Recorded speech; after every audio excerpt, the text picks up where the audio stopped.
Welcome to FYI, the For-Your Innovation podcast. This show offers an intellectual discussion on technologically enabled disruption, because investing in innovation starts with understanding it. To learn more, visit arc-invest.com. ARC Invest is a registered investment advisor focused on investing in disruptive innovation. This podcast is for informational purposes only and should not be relied upon as a basis for investment decisions. It does not constitute, either explicitly or implicitly, any provision of services or products by ARC. All statements made regarding companies or securities are strictly beliefs and points of view held by ARC or podcast guests, and are not endorsements or recommendations by ARC to buy, sell, or hold any security. Clients of ARC Investment Management may maintain positions in the securities discussed in this podcast. Hi, everyone. Welcome to another episode of For Your Innovation by ARC Invest, a podcast on all things related to disruptive technologies. I'm Andrew Kim, Research Associate covering Consumer Internet and FinTech, and I'm joined by Nick Gruss, Associate Portfolio Manager. Today, we have the great privilege of speaking with Daniel Diez, Chief Transformation Officer at Magic Leap. Hi, Daniel. Thanks so much for your time today. Thanks, Andrew. Thanks, Nicholas. Good to be here. And for our listeners, we think it'd be great if you can, introduce yourself and let us know how you ended up where you are today. Okay, sure. So, as you said, Daniel Diez, Chief Transformation Officer of Magic Leap. I've been with Magic Leap since 2018. I was originally brought in as Chief Marketing Officer after the launch of Magic Leap 1, and when the company realized that it did need to make a pivot between the consumer market and the enterprise market. And so did a lot of that work along with Peggy Johnson, our CEO, to really transform the company from one focus to the other. It took a lot on both the brand side, the reputational side, and then, of course, on the technology side, and then how the company operates. But that's the work that I've been doing along with Peggy and the leadership team over especially the last 2 years, as we've retooled this company to be a true enterprise provider. Got it. And before we delve any deeper, can you just tell us, what does Magic Leap do in a nutshell? Sure, that would help. So Magic Leap is the designer and builder of an augmented reality headset. Our headset, the Magic Leap 2, is the most advanced and performative augmented reality headset out there in the market, and it is 100% focused on the enterprise market. We're focused on applications that really give new meaning to training, to visualization of data, and to remote assistance. Those are the things that we really feel that AR at this moment in time can deliver the most value. And even more specifically, we look at the manufacturing and industrial sector, we look at healthcare, we look at the public sector, specifically first responders and defense, as well as architecture, engineering, and construction. And so for us, those are the verticals where AR can have an immediate impact. Right now, with the current ecosystem of solutions that are available, those three verticals, and then using those three use cases, training, 3D visualization of data, and remote assistance, those are the things and the places where we can deliver immediate value. And so it's no longer this conversation about, in 5 years' time, AR will be able to deliver X, Y, and Z. It is about, right now, AR can do this for your company. And we're seeing great response, not only to the hardware platform that we've built, but also from the ecosystem of solution builders. And then on the customer side, really understanding exactly what it is they can do with this technology today. Daniel, I want to dive a little further into the development of Magic Leap 2. What were some of the primary hardware challenges you faced making this leap, for no pun intended, but this leap from Magic Leap 1, Magic Leap 2? And Sure. What did you see in the market that forced the company to pivot away from consumer and into enterprise? More, it sounds like you just gave us the rundown on what you saw in enterprise that's leading to why you would want to be in that market. But what was it that was lacking in the consumer market that forced you away from it? So I think with the consumer market, it was early. It was really early days, right? So with Magic Leap 1, we built the most advanced headset on the market, right? I would argue to say that we bested everyone, including Microsoft's HoloLens, when Magic Leap 1 came out. The problem is that the ecosystem of content available for consumers really wasn't that great. It was small. And so customers had a hard time justifying that price tag for something that really couldn't beat a cell phone when it came to how performant it was. There were more apps. You could do more on your cell phone than you could do than with the Magic Leap 1. Doesn't mean it wasn't incredible technology. It just was pointed at the wrong market, or pointed at a market too soon in the sort of lifespan of AR. So the interesting thing is that a bunch of customers for Magic Leap 1 were enterprise customers in medical, in retail, in the industrial manufacturing space, in the defense space. And we got a huge amount of feedback from them on what needed to change for this device to truly be an enterprise device. Now, we'll start with the physical part of the hardware, right? It had to be lighter, it had to be smaller, the field of view needed to be bigger. So those were all things that we heard from doctors, especially. I need to be able to keep this thing on my head for 8 hours. It's got to be light. It's got to be comfortable. It can't be hot. And so all those things were things that we took into consideration when building Magic Leap 2 on the hardware side. The other piece of it is things like, we have a very specific way we deal with prescription lenses. So other headsets, you put them on, you have the shield, right? And it comes down, you could put them over a pair of glasses, which is great when it comes to just being able to slip it on. The problem is that the way those work, the images are further away from the eyes, what you're trying to project, and therefore you don't get the clarity you want on those images. The color uniformity is off, and the text legibility is really off. Magic Leap, because of the way we put prescription insert, they pop right into the lenses, and we're able to bring them super close to your face.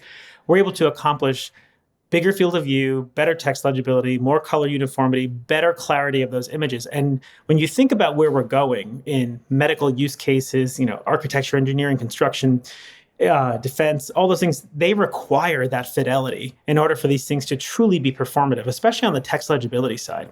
The other thing that we found was that the device needed to be more dynamic in the environments that you could use it in. This is a light additive device. Our augmented reality is a light additive technology. We are shooting light into your eyes, and it is basically making you believe that there are objects in the physical world. There are digital objects, and they look and feel real. Well, if you're in a brightly lit environment like a operating room or a brightly lit factory floor, it's really hard for that device to compete with that other light, that ambient light. We created something called dynamic dimming, which allows someone to either darken the entire field of view, so you can go from fully seeing your world, actually seeing it, to darkening it and only seeing digital content, or you can put darkness behind just the digital objects you're putting in the world. And so those become, super high contrast.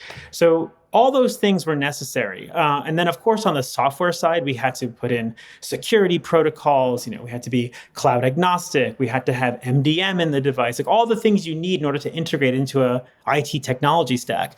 None of that was in Magic Leap 1 because it was aimed at the consumer market. And so all those things had to also be integrated into the platform. And we did all those things. I think it's pretty remarkable that the team did it. We did it during COVID. So that was also a pretty remarkable feat. But what we launched last year was the most performative enterprise AR device out there, with all those features, with great feedback from the customers, the enterprise customers from Magic Leap 1. And I guess in terms of iterating on the form factor, what part of it is like the most difficult, right, to improve? Hands down, the optics are the most difficult thing to do. We have, somewhere around 4,000 patents, and a great majority of them cover the optics in Magic Leap. The waveguides that we create are truly unique. I just was given a refresher on just how incredibly precise the manufacturing process needs to be. We've invented so much of it, down to the machinery that creates the waveguides for our optics. We had to invent those things because they just didn't exist at the time when this company was developing. And what we ended up with, on top of having all this incredible IP around the hardware, there's a big chunk of IP at Magic Leap that really deals with the manufacturing process and machinery that manufactures the waveguides for us. And it's put us in a very interesting position. So much so that we're having now technology companies approach Magic Leap and sign licensing and manufacturing deals because they simply can't figure out the design part of the optics or the manufacturing part of the optics. Magic Leap, we've got capacity in our factory because we're built in the US. So our factory's in South Florida. We've got capacity to make about 3 million devices a year. And our yield rate is somewhere around 93%. And so that process is pretty valuable, and it's definitely attracting a lot of attention from the tech industry as they start to either want to get into the game or speed up their own roadmap for AR. AR is much, much more difficult to do than VR. It's much more difficult than pass-through VR, which is what you're seeing Meta and Apple come out with. The ability to actually see your world with your eyes, not through a camera, and then place that digital content there and make that digital content feel and look real is really difficult.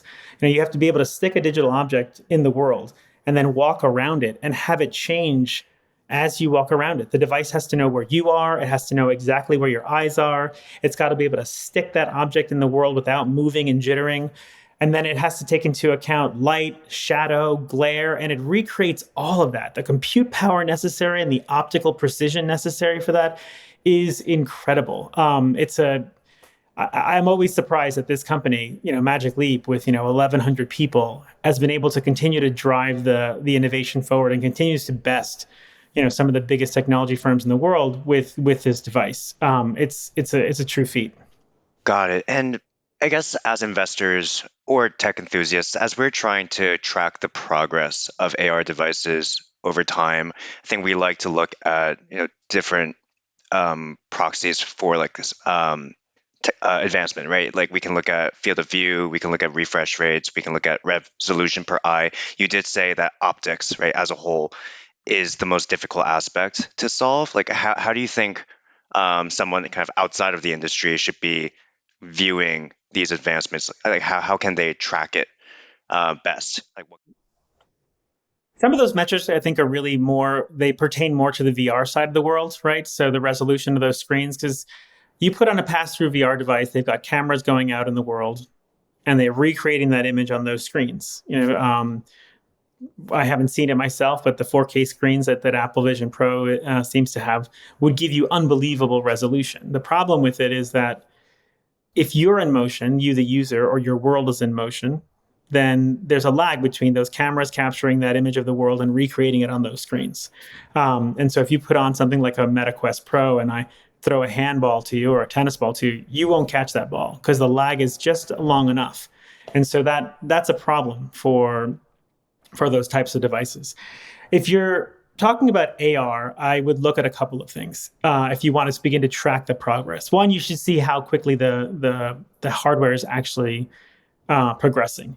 How big is the field of view? Are they able to expand that? How are they able to increase the compute power on those devices? Right now, a lot of the AR solutions that are out there are really more heads-up display, and they use mobile chip technology. We've got a semi-custom chip built by AMD. Our compute pack is as powerful as an Apple sort of MacBook Pro. So you need serious compute, and so not only should you be tracking the field of view, but you should be tracking the size and weight of this device, because putting that much compute power into a device is difficult. It's why we've removed the compute and the battery to a tethered pack that you use. So you should be looking at the ability of the industry to integrate that into a single headset that has a form factor that you can see driving more and more mass adoption, right? Right now, AR is perfect for the enterprise space. It is highly functional. The form factor, I think, is not a deterrent at this point. At least Magic Leap's form factor is not a deterrent.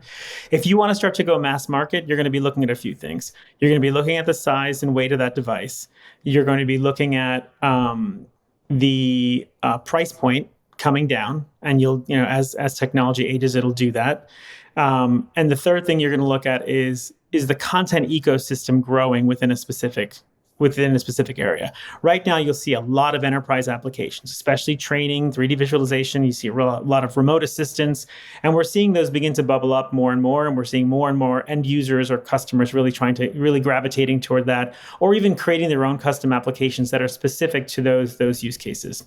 You're going to want to look for the enterprise ISV or solution ecosystem to grow.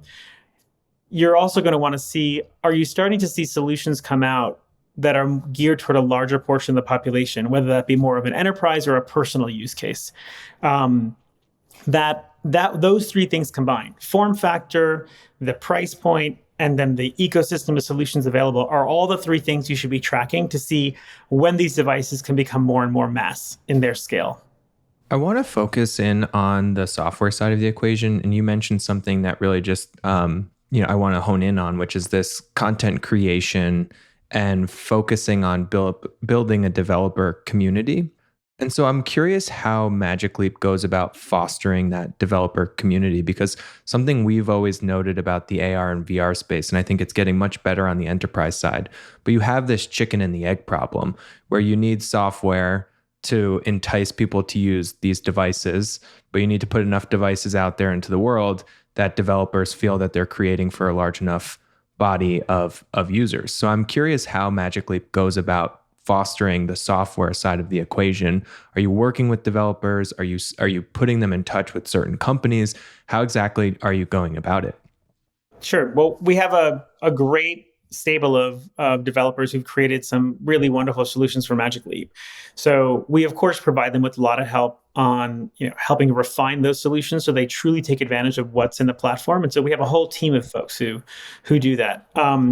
We also go so far as really connecting them commercially with folks that we know need those applications, and whether that be on the public sector side or on the commercial side or the private sector. We do a lot of that work because we hear from so many folks what they're looking for, what needs they have, and as we survey the library of solutions available, we can matchmake, and we make those connections.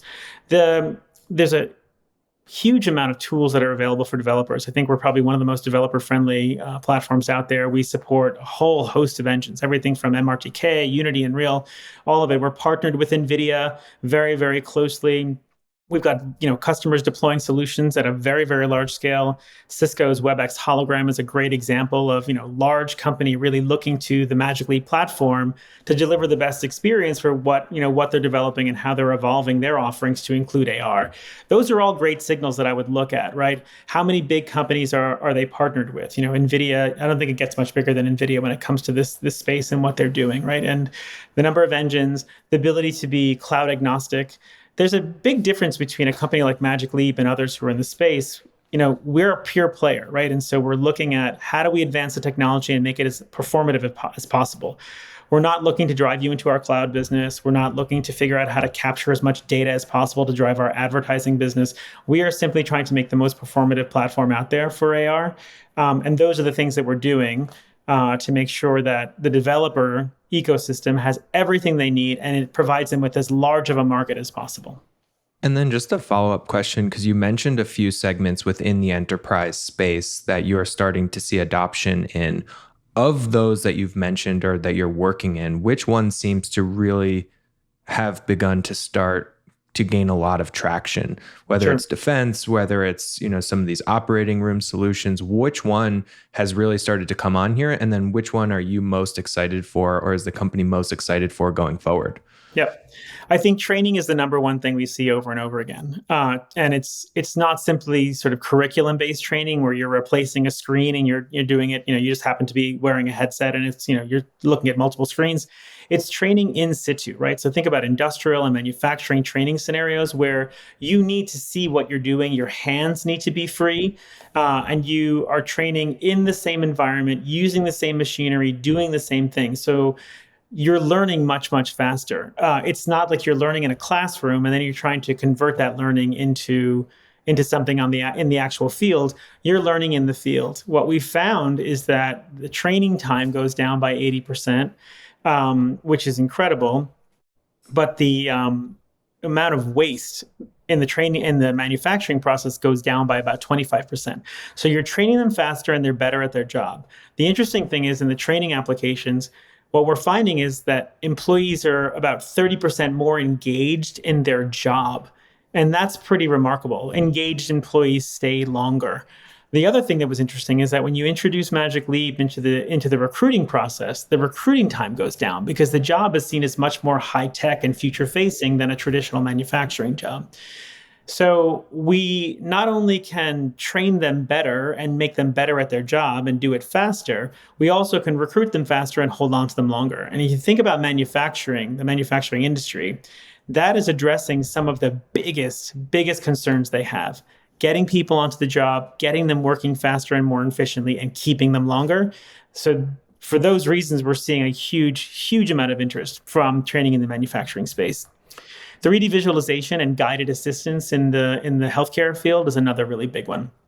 I think the combination of all the cameras and sensors, which can give a great deal of diagnostics for a patient, and the ability to then superimpose imagery onto a patient and guide a surgeon through a surgical plan that she or he has developed themselves is incredible. The idea being that you can truly increase accuracy and safety of procedures and thus create better outcomes for the patient.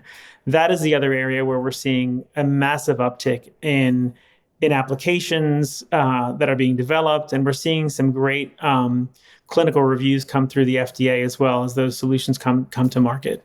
Remote assistance is the other one, and I think that especially in the public sector side, when you think about the ability to bring in an expert and not having to fly someone in to repair large machinery has been another really big one. Those are the three things that I think we're seeing the most interest in. I think training would probably be the largest one that we see as a company, and the one that we see the most immediate promise in. Personally, because I have a medical background, I can't help but be super enamored with the healthcare applications. I think that this device in particular, and future ones that come from other companies as well, because of all the sensors they have on them and the ability to deliver diagnostics almost anywhere, and then the ability to go as far as like surgical intervention, these devices are going to really radically change the delivery of healthcare. They're going to do it at a much smaller cost. So what that means is you get more and more patients being able to get access to care, and you're going to be able to do that at a lower price point. And that again means more and more people can get access to care. So for me, that is truly one of the most exciting things that is going to come. And personally, it's something that I get the most excited about.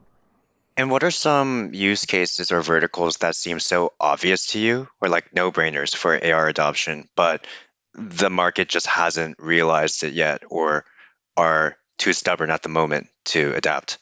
I don't think it's that they don't recognize it. I think a lot of people don't yet understand that the technology is in a place right now where they can actually implement it and receive an ROI immediately, right? And so architecture, engineering, construction is one that we're definitely keeping a very, very close eye on. And we see some great solutions coming out for pre-visualization of buildings, both interior and exterior. We've got one solution in our portfolio called Argyle, and they do BIM data visualization and also the visualization of construction data so that it's layered appropriately, linearly, in how it needs to be implemented. One of the great figures that I was told recently is that the construction industry wastes about $500 billion a year doing rework, things that have been built or installed that then have to be uninstalled or taken apart again because something wasn't done in the right order. And solutions like Argyle's can actually do an incredible job of making sure that people follow along the instructions, and you don't put a pipe where something else has to go behind and then you have to do all that rework. And so I think that's an industry that is ripe for great transformation with the use of digital data, and one that I think is yet to really pick up on just how much cost savings there can be in the implementation of this type of tech. Can you describe the go-to-market motion? Like, I guess with respect to like various potential customers not understanding that immediate ROI can be recognized, like just trying to better understand what the selling process actually looks like and how long it is, etc. Sure. Right now, we spend a lot of time educating the market. I think, especially on the use cases and within the verticals that we talked about. So there is a lot of education that goes on, content that we have to develop and push out there. We have a number of channel partners across the U.S., in Europe, in the Middle East that are selling, and there's a lot of time that goes into making sure that they're well trained enough and truly understand the full ecosystem of solutions available as they take this product to market. The enterprise sales process is a longer process than the consumer one. It is typically done through big, sort of channel partners on the reseller side, and that's how they purchase, right? And so that is a lot of what we have to spend our time doing. We create a lot of first-party content at Magic Leap, and we do a lot of media and a lot of educating the market. But it is not a short sales cycle. I think it's nascent technology. We have a lot of customers who know immediately that this is something they want to do. They might not be sure. They might not be sure which platform or how. And we spend a lot of time making sure that they're well versed in that. The other piece of it is, system integrators are a big part of the push going forward. A lot of them are pushing their clients into this area, and we're lucky to have a really solid position and a very solid reputation, both on the technology front and also just as a company now, so that we are a partner that keeps getting tapped over and over again by those large system integrators to bring us into those projects with their clients. I have a question just on the market dynamics, and we have a large number of players now, some of them very large companies in this world. Most notably, you had Apple's entrance into this space. Obviously, they're not doing AR, and they're not building a solution like what Magic Leap has out there. But was there any renewed sense of interest into the full, mixed virtual augmented after this announcement? And how do you view these larger companies like Microsoft out there with HoloLens? It must be, pretty daunting to go up against these companies with unlimited cash. How are you positioning? How is the company positioning itself to customers out there when you have these new entrants? And again, there's obviously, and I'd love you to point out the differences between some of these solutions. Sure, I think there's a lot of questions there. So I'll start. Yeah. I'll start on the technology front. So I think what we've seen come out of the industry so far, and at least most recently, are pass-through VR devices. I think they have great use cases for screen replacement. I'm not sure they're able to tackle the same market that Magic Leap is going after. And to be very clear, the enterprise market is the market that is going to deliver the most amount of revenue in the near future. I would say in the next, at least the next 5 to 8 years. I think enterprise is where the most amount of investment will happen. And so I don't know if they can deliver on that need in the near term. I don't think pass-through VR is going to be a technology that is going to win the day. I think at the end of the day, most people are going to want to see the physical world with their own eyes and have that digital content integrated into that experience. I don't think they want to wear something that is recreating the physical world for them and looking at a screen all day long. There are real physical limitations for a lot of folks on how comfortable those devices are to wear and the side effects they get from wearing them, especially long term. So at the end of the day, I think AR is going to be the technology that is really going to be the standard bearer for this type of experience. And I think most of the companies have said that is where they're going. The truth of it is, we haven't seen a lot of devices that have entered the market. Definitely none that are as performative as Magic Leap. And it goes back to what I was saying earlier.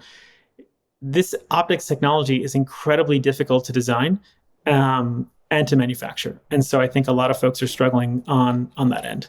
So as far as what I think about those devices, I think they have great use cases. I think Apple did a great job showing how screen replacement is a great use case for the Apple Vision Pro. But for the market that we're going after, it's really not something that I think they can tackle at this moment in time. That was your first question. How do you go up against these large behemoths of technology with unlimited budgets?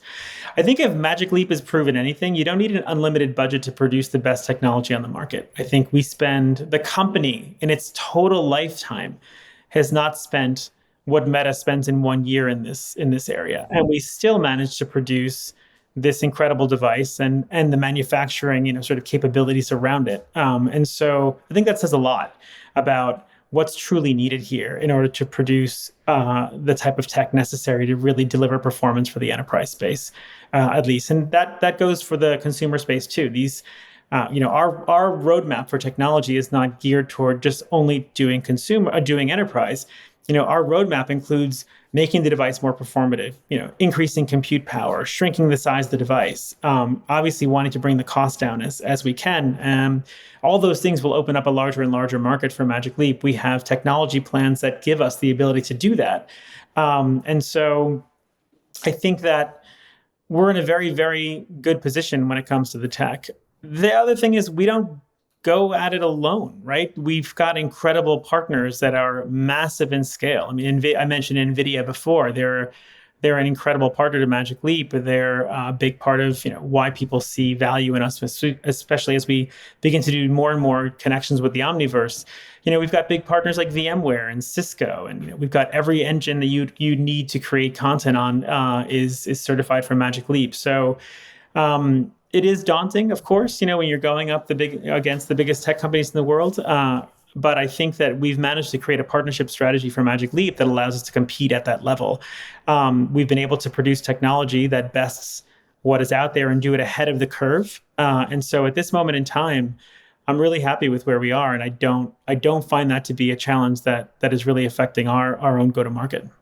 Before I forget, would love to get a high-level overview of micro LED versus liquid crystal as it pertains to, I guess, optics. As you've mentioned, it's extremely difficult. I believe Vuzix uses micro LED. Magic Leap uses like a custom liquid crystal architecture. Would be great to understand, That's right. what's better, what's working, what's not.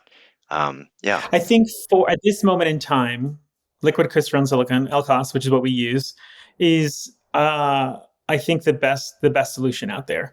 I don't think anybody has figured out how to do it at scale and at a cost that is going to make sense, is what my guess is.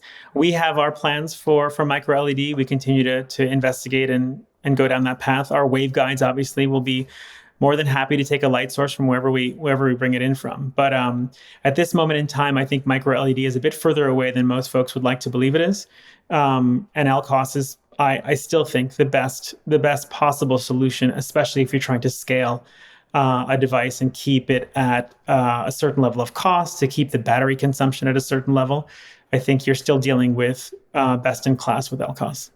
Daniel, it's been an absolute pleasure to have you on. This has been amazing. Before we wrap, we just have one more question. What are you most excited about within the enterprise space regarding AR technology over the next 5 years? I think retail is probably one of the areas that we're going to start to see more and more progress, and integrating that into both the retail employee and the shopper experience, I think, is something that is really interesting. And I think the other one that is bubbling up are these location-based experiences. So Tin Drum did an incredible one at the Shed in New York, over in Hudson Yards, and they did another one in Brooklyn, of these multi-person art installations. And I say multi-person, I mean 50 to 80 people at a time seeing a simultaneous experience using Magic Leap headsets, which is incredible. It's an incredible feat that you have all these devices synced to a single piece of content. I think it's a great proof point for enterprise that you can have these mass experiences, multiple employees seeing the same exact thing at the same time.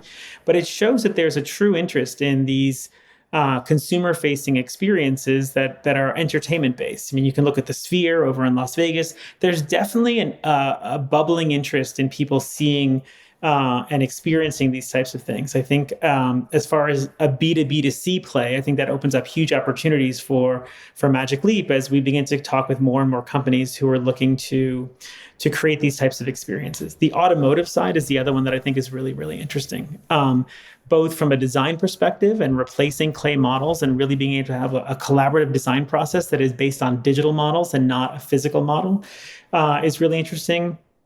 And even, and this goes beyond automotive, but the factory of the future, and really thinking about how you integrate this technology into designing a factory, training employees, and then having them wear it as part of the fabrication process, the manufacturing process, is another area that I'm really excited, because I'm starting to see more and more interest and more people experimenting with that. And I think it's going to be one of the big game changers that you're going to see in the next few years. All right, Daniel, well, thank you so much for that. This has been an amazing call, and thank you so much for coming on. This is a very exciting opportunity here in the AR space, and very exciting what you all are building at Magic Leap. Thank you so much. Well, thanks for having me.